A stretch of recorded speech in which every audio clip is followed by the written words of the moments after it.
I want to tell just about just one project which impressed me greatly, and it was a long time ago, back in 1964, when I saw it first time in the book of the professor of Institute of Architecture, Konstantin Zykov. Well, the book was called Modern Architectural Graphics. Well, I got it as a gift from my aunt, also an architect, when she learned that as her nephew was also going to join the Architectural Institute. The book was done with very high taste and it contained lots of different examples of architectural graphics.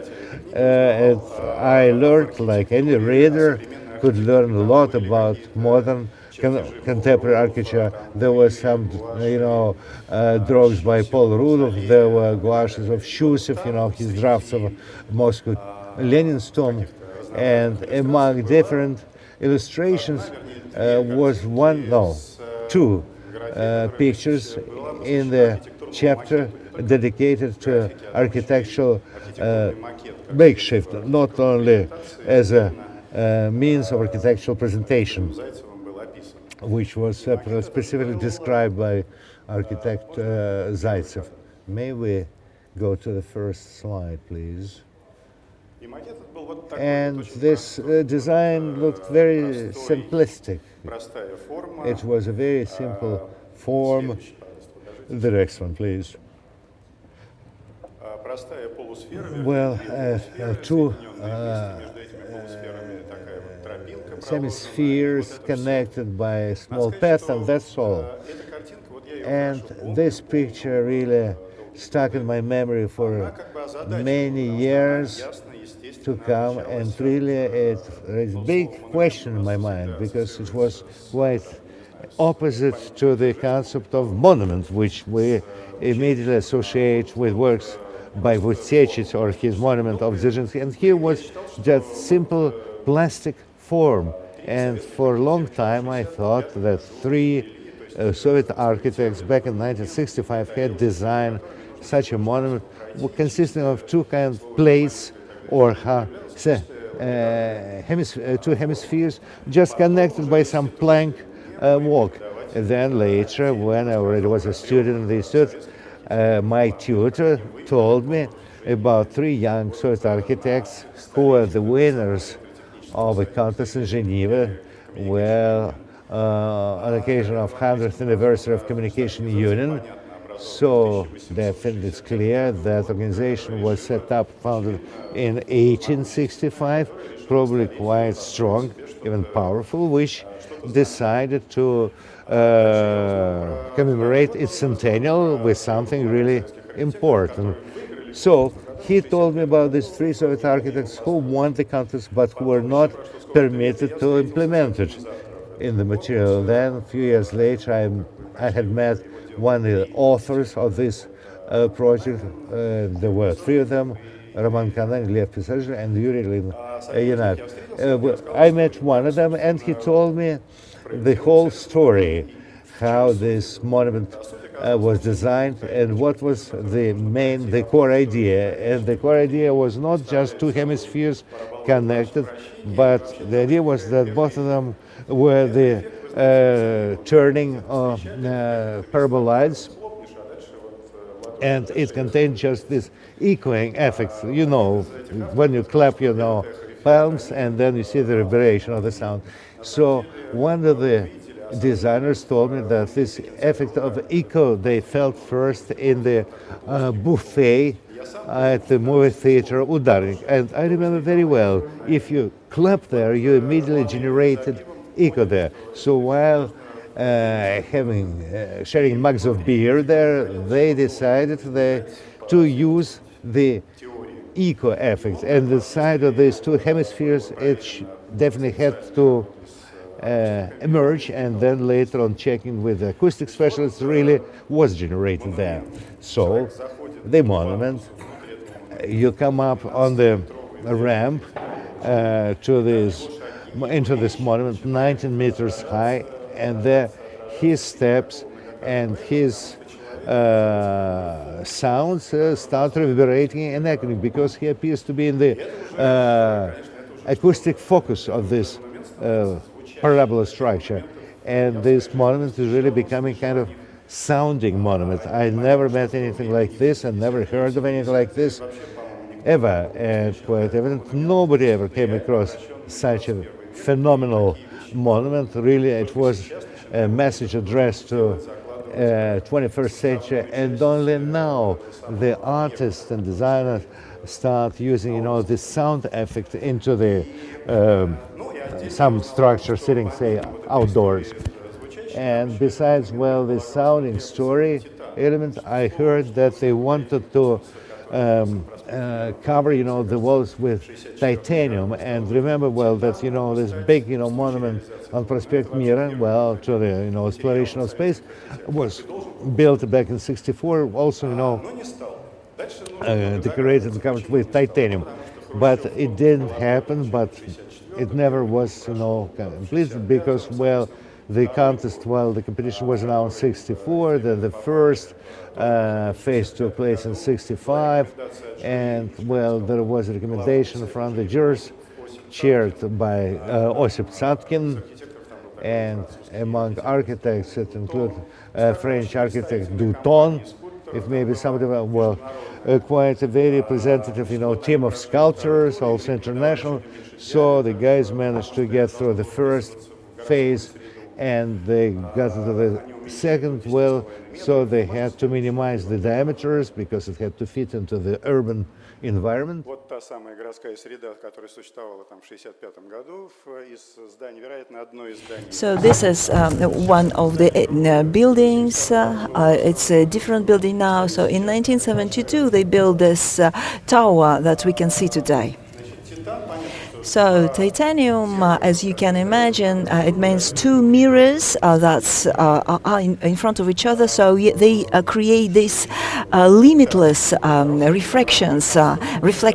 So some acoustic engineers work there, sculptors use there, and many other specialists. So they did lots of drawings, but they didn't let young architects to participate in construction. So in 1965, they set up the Department of Culture under auspices of the Central Committee of the Communist Party. So that was their will.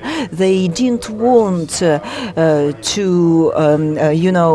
focus on amateur architects, young architects. So Swiss people couldn't build anything. They built just a small bronze thing as part of that electrotechnical union activities. So these architects had the same life. They no longer work together. They you can check their lives using Google search engine.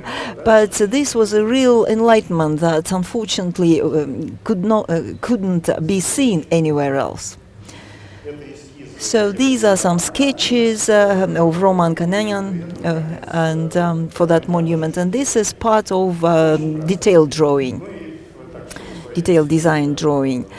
So I would like to read a piece of explanation note written by the author, but it's going to be coincided with our animation. We are still working on it, so it's not finalized, and there is this piece of the effect that I tried to describe you.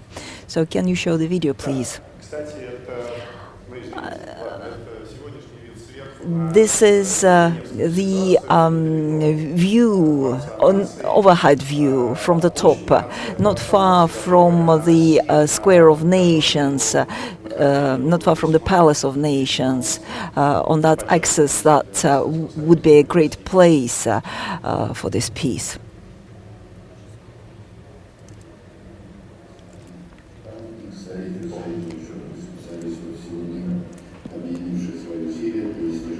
So many specialists decided to get together and work together for the progress of humankind. This is an achievement of science and technology. So we can see expressiveness and its impact on humankind. It's about synthesis of architectural expressiveness and it's also based on the laws and rules of math and physics. So it's not about texture, form, and color, even though it's very important, but the essence, the desire to express the topic, the essence. It's not about enjoying the form. The form should be only an assisting element. The composition should be there.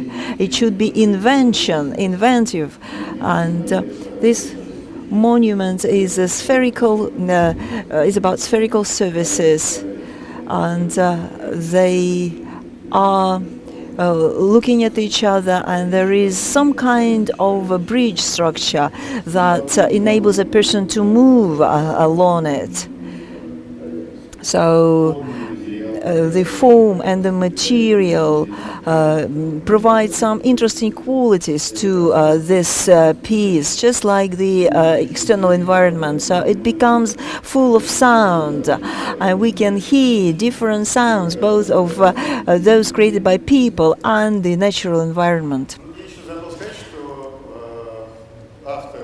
I forgot to mention that they had the same explanation note in French, and so they used Cometa record player.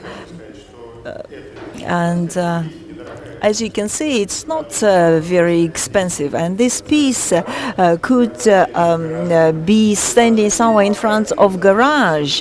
So I encourage garage to make this piece, and you'll see these beautiful effects that you saw here.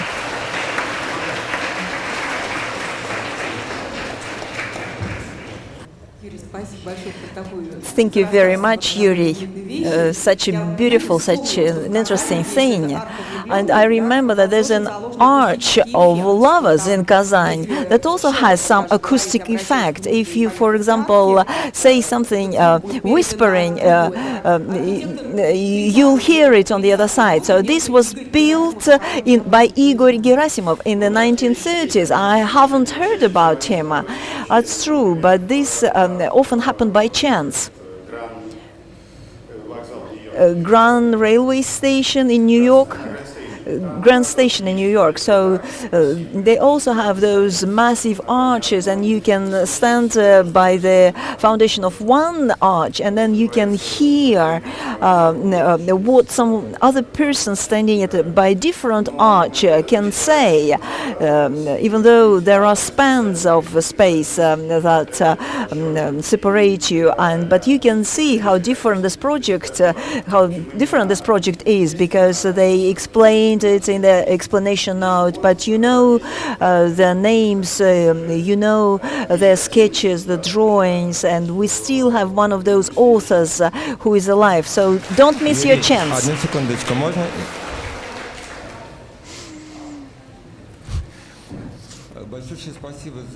Thank you very much for this beautiful revelation, for this discovery that you shared with us. I think it's very important for retrospective look into architectural utopia. Because, going deeper into this spherical object, probably such experiences were available. For example, if we speak about French utopian architecture, Jean Le Coeur, curator of Newton, then the palace, to the superior. It's also called the Temple of Universal Wisdom. So when you go inside this spherical space and then we walk through it, you feel very special. So this project was focused on acoustic side of the problem, and it means that we can see in retrospect the same opportunity in the same facilities by Le Coeur and Le Coeur. who didn't really formulate this, but obviously we can see this because there was the same passage into this spherical facility, because of course you would have the same acoustic effect, and it's a fantastic discovery that can show us different sides of that French utopian tradition in retrospect.